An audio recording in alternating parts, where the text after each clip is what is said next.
The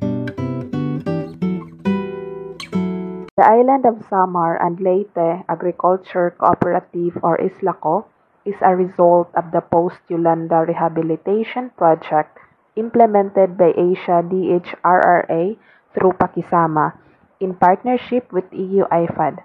Specifically, Islaco aims to develop quality dried fish products and engage in several market linkage to serve its members in a self-reliant manner.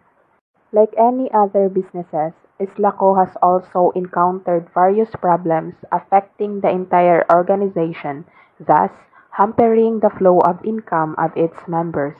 May da kasi dito tinatawag it ng mga middleman nga nagbabaligya. So, nakikipag-agaway po kami, pagpalitan isda, nagpapahataas sa ibahan presyo.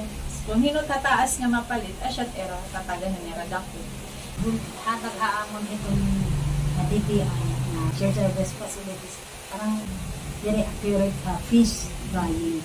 Ano sa pa is sa marketing since waray pa naman talaga stable or ka-partner nga dito naman ginbabagsakit among product na dried fish. Through a strong partnership with the government and private sectors, Islaco was able to provide support to its members in battling the problems that they encountered in dried fish production. Islaco also came up with unique personal solutions to the issues they face.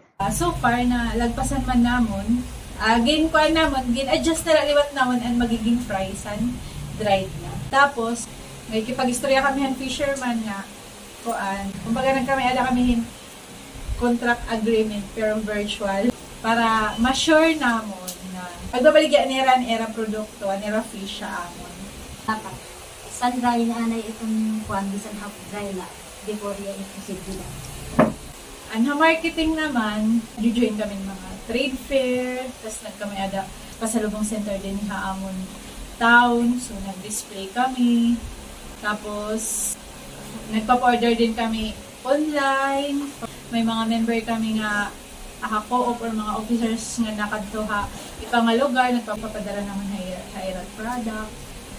Additionally, Islaco has acknowledged the value of women and young people in their organization's dried fish production. Ang kababaihan, nabulig nila itong pag-packaging, kumikita. Ang mga youth ay siya gihapon. Ang youth namon is nabulig hiraha production, nagbo-volunteer hiraha. Ang women's din, asya din po ang nabulighan namon production. Positive effects among the beneficiaries who are members of the said cooperative were realized through the livelihood project for the production of dried fish carried out by Islaco and funded by the APFP FO4A through Campil. Pasalamat din talaga ako yung PFP for project na nabuligyan kami din sa Islaco. Pagod hininga iubulig, nakaangat kami ulit. Sana po, matagan pa kami ang higayon para dumurod ako po at amon income. Kabuligyan po kami at amon mga member na mga pressure box. Dako po namon pasalamat na nagkamay-ada kami hininga IPEP FO4A project from Campil.